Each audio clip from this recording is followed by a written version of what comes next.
ମୁଁ ସମସ୍ତଙ୍କୁ ସ୍ୱାଗତ କରୁଛି ଆମର ୟୁଟ୍ୟୁବ ଚ୍ୟାନେଲ କ୍ୟାରିୟର କ୍ଲାसेସ୍ କୁ। ନୂଆ ପିଟିଏ କମିଟି କେମିତି ଫର୍ମେସନ କରିବେ, ପ୍ୟାରେଣ୍ଟ ଟିଚର ଆସୋସିଏସନ, ପିଟିଏ ମେମ୍ବରସିପ ରେ ନିୟମ କ'ଣ ଅଛି, ସ୍କୁଲରେ ପିଟିଏ ର କାମ କ'ଣ ଅଛି। ତେଣୁ ଡିଟେଲ୍ସ ତଥ୍ୟ ଏହି ଭିଡିଓରେ ଦେଖିବା। ସମ୍ପୂର୍ଣ୍ଣ ଭିଡିଓକୁ ଲାଇକ୍ କରିବେ, ଚ୍ୟାନେଲକୁ ସବସ୍କ୍ରାଇବ କରିବେ। ତେଣୁ ଚାଲନ୍ତୁ ଦେଖିବା ଏଇ ଯୋଉ ପିଟିଏ ଅଛି ଆମର ପ୍ୟାରେଣ୍ଟ ଟିଚର ଆସୋସିଏସନ ଅଛି, କେମିତି ଆପଣ ମାନେ ତାକୁ ଫର୍ମେସନ କରିବେ, କ'ଣ ତାର ସବୁ ନିୟମ କାନୁନ ଅଛି ଏବଂ କ'ଣ ସବୁ କାମ କରିବାକୁ ପଡିବ ସ୍କୁଲରେ। ତେଣୁ ଦେଖନ୍ତୁ ଏଠି ଏବେ ଗୋଟେ କଥା ମନେ ରଖିବେ, ଯେହେତୁ ପ୍ରତିବର୍ଷ ନୂଆ ଆଡମିସନ ହଉଛି, ପ୍ରତିବର୍ଷ ପିଲା ପାସ୍ ଆଉଟ୍ ହେଇକି ଯାଉଛନ୍ତି, ନୂଆ ପିଲା ଆଡମିସନ ହଉଛନ୍ତି, ଟିସି ନେଇକି ଯାଉଛନ୍ତି। ତେଣୁ କରିକି ପ୍ରତିବର୍ଷ ପିଟିଏ ଫର୍ମେସନ ହବ ଏବଂ ସେଇଟା ବିଓଙ୍କ ପାଖରେ ଯାଇକି ଆପ୍ରୁଭ ହବ। ତ ଏଠି ଆମେ ଯୋଉ ପିଟିଏ ଟା ଫର୍ମେସନ ହବ, ସେ ପିଟିଏ ଟା ଫର୍ମେସନ କରିବା ପାଇଁ ଆପଣ ମାନଙ୍କର କ'ଣ ନିୟମ ଅଛି। ତ ମନେକର ଆପଣଙ୍କ ସ୍କୁଲରେ 100 ଜଣ ପିଲା ଅଛନ୍ତି, ତେଣୁ ସେଇ 100 ଜଣ ପିଲାଙ୍କୁ ନେଇକି 100 ଜଣ ପିଲା ଯୋଉ ଅଛନ୍ତି, ସେଇ 100 ଜଣ ପିଲାଙ୍କର ଗାର୍ଡିଆନକୁ ନେଇକି ଆମର ପିଟିଏ ଗଠନ ହବ। କେବଳ ଗାର୍ଡିଆନ ରହିବେ ନାହିଁ, ସେଥିରେ ଆମର ଟିଚର୍ସ ମଧ୍ୟ ରହିବେ। ତେଣୁ ସ୍କୁଲର ସମସ୍ତ ଟିଚର, ମନେକର 20 ଜଣ ଟିଚର ଅଛନ୍ତି, ତେଣୁ ଟୋଟାଲ ଆମର ମେମ୍ବର ହେଇଗଲେ 120 ଜଣ ହେଲା। ବୁଝିପାରିଲେ ଆପଣ ମାନେ। ତେଣୁ ପିଟିଏ ର ଟୋଟାଲ ଅର୍ଥାତ୍ ଯେତିକି ଜଣ ଷ୍ଟୁଡେଣ୍ଟ ଥିବେ ସମସ୍ତଙ୍କର ଗାର୍ଡିଆନ ତା ସହିତ ଟିଚର ମିଶିକି ପ୍ୟାରେଣ୍ଟ ଟିଚର ଆସୋସିଏସନ ର ଗୋଟେ କମିଟି ଫର୍ମେସନ ହବ, ତାକୁ କହିବା ଆମେ ପିଟିଏ କମିଟି ହେଲା। ଏବଂ ଯୋଉ ଗାର୍ଡିଆନ ରହିବେ ସେଥିରେ ଗୋଟିଏ ପିଲା ପାଇଁ ଗୋଟିଏ ଗାର୍ଡିଆନ ରହିବେ। ମା ହୁଅନ୍ତୁ କିମ୍ବା ବାପା ହୁଅନ୍ତୁ, ଗୋଟିଏ ଗାର୍ଡିଆନ ରହିବାକୁ ପଡିବ, 2 ଜଣ ରହିପାରିବେ ନାହିଁ। ତ ଏଠି ଆମର ପିଟିଏ କମିଟି ଅର୍ଥାତ୍ ସମସ୍ତଙ୍କୁ ନେଇକି ପିଟିଏ କମିଟି ଫର୍ମେସନ ହେଇଯିବ। ତାପରେ ଗୋଟେ କାମ କରିବେ, ତାପରେ ଆପଣଙ୍କର ଯେତିକି ଜଣ ମେମ୍ବର୍ସ ଥିବେ, ଟୋଟାଲ ମେମ୍ବର୍ସ ର 40% ଯେତିକି ଜଣ ଅଛନ୍ତି, ସେଇ 40% ଗୋଟେ କୋରମ ଫର୍ମେସନ କରିବେ ହେଲା। ଏଇ ଯୋଉ କୋରମ ଫର୍ମେସନ କରିବେ କାହା ପାଇଁ ନା ପ୍ୟାରେଣ୍ଟ ଟିଚର ଆସୋସିଏସନ ର ମିଟିଂ ପାଇଁ ଗୋଟେ କୋରମ ଫର୍ମେସନ ହବ। ଅର୍ଥାତ୍ ମିନିମମ୍ ମେମ୍ବର ଏତିକି ଜଣ ରହିଲେ, ଅର୍ଥାତ୍ 40% ମେମ୍ବର ରହିଲେ ହିଁ ଯାଇକି ପ୍ୟାରେଣ୍ଟ ଟିଚର ଆସୋସିଏସନ ଅର୍ଥାତ୍ ପିଟିଏ ର ମିଟିଂ ହେଇପାରିବ ଏବଂ କୌଣସି ପ୍ରକାର ନିଷ୍ପତ୍ତି ନିଆଯାଇ ପାରିବ।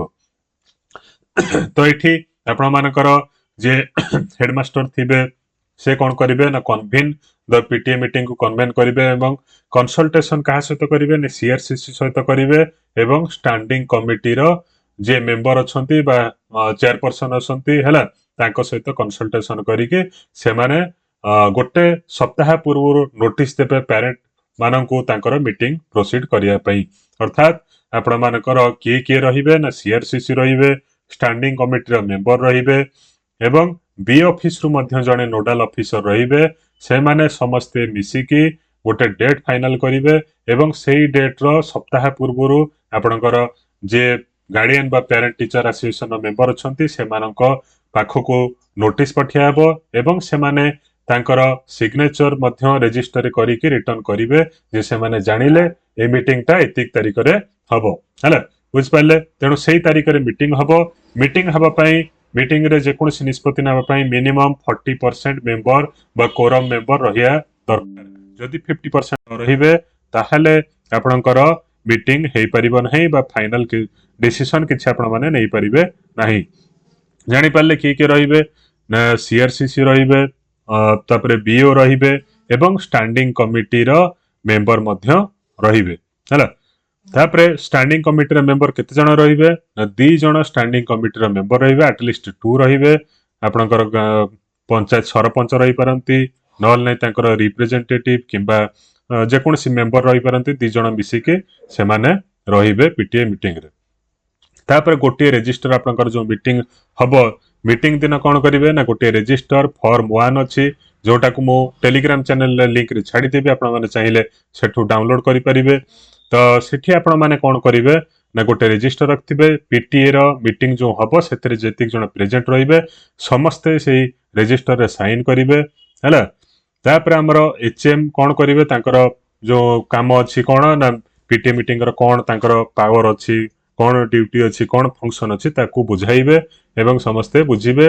ତାପରେ ଆଗକୁ ମେମ୍ବରସିପ ର ଯୋଉ ପାୱାର ଅଛି, ଅର୍ଥାତ୍ ଯେମିତିକି SMC school management committee formation ହଉଛି, ଏସଏମସି ର ଭୋଟ ପାଇଁ ମଧ୍ୟ 12 ଜଣ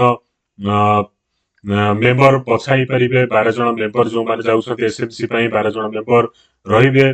ହେଲା 12 ଜଣରୁ 50% मेल 50% फीमेल रहिबे एसएमसी फॉर्मेशन पई मध्य डिटेल वीडियोटा अवेलेबल अछि आपण माने चाहिले देखि परिबे तापर हमरा फंक्शन कोन रहउछि पीटीए रो फंक्शन कोन पीटीए कोन काम करिवो ए कथा मन रखिबे वर्ष को मिनिमम एटलीस्ट 2टा मीटिंग हबो हला at least twice in a year अर्थात वर्ष को मिनिमम 2टा पीटीए मीटिंग हबा हला पीटीए मीटिंग पई मध्य डायरेक्ट ऑफिस तरफ मध्य चिठी आसे वर्ष को 2टा हबा पई तापर आउ कोन तांकर रोल अछि कोन पीटीए मीटिंग रे करिया पड़िबो ताकू देखि देबा तो एठी हमरो मिनिमम आपण माने जो पेरेंट टीचर एसोसिएशन अछंती से माने कोन करिवे ना एसएमसी सहित से माने लिंक रखिबे एवं कोन इंफ्रास्ट्रक्चरल डेवलपमेंट हेई परिबो हैला स्कूल रो इंफ्रास्ट्रक्चरल डेवलपमेंट कोन केमिति स्कूल रो डेवलपमेंट करि परिबे ता सहित आपण माने कंसल्ट करिके ताको सहित करिके आपण माने रजिस्टर रे बा रिजोल्यूशन करि परिबे तापर हाई स्कूल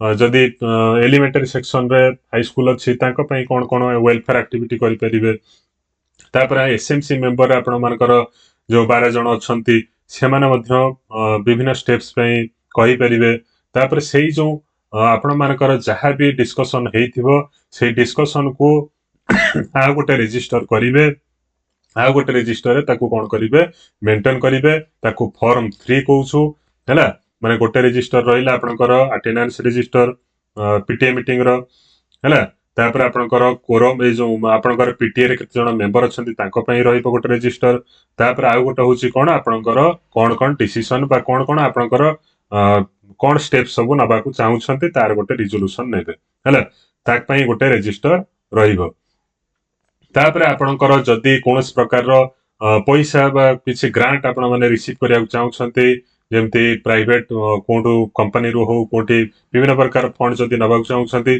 ताकू मध्ये आपण माने रिसीव करि परिबे फॉर्म 2 रे आपण माने रिसिप्ट देकी टोकन इश्यू करिके आपण माने पैसा नै परिबे हैला तापरे आपनकर जहा भी काम हबो आपनकर स्टैंडिंग कमिटी थ्रू रे आपण माने काम करिवे ता सहित एसएमसी अछंती एसएमसी सहित मिलि काम करिवे आ कोन काम अछि राइट देखि दबा ना ensuring universal access and enrollment अर्थात पिला माने जेमती ड्रॉप आउट न हेबे पिला मानकर जेमती 100% रेशियो रहिबो माने समस्त प्रेजेंट रहिबे स्कूल ता प्रति ध्यान देबे ड्रॉप आउट रेट ता कमाइबे अर्थात पिला माने अधारु जेमती पाठ पढा छाडी न जानती ता प्रति दृष्टि देबे क्वालिटी टीचिंग क्वालिटी एजुकेशन केमती अचीव हबो ता प्रति दियाबो ध्यान दियाबो mobilisation for collection of contribution funds for the school अर्थात आपनकर मानकर स्कूल ले गोटे ऑडिटोरियम करिया चाहउछंती तो ए फंड ता कोठ आसीबो आपण माने चिंता करिवे आपनकर आखो पाखरे जदी किछि भलो कंपनी अछंती ताको सहित आपण टच करिके आपण माने चाहिले सेही फंड ता कलेक्शन करि परिबे एवं काम करि परिबे धन्यवाद।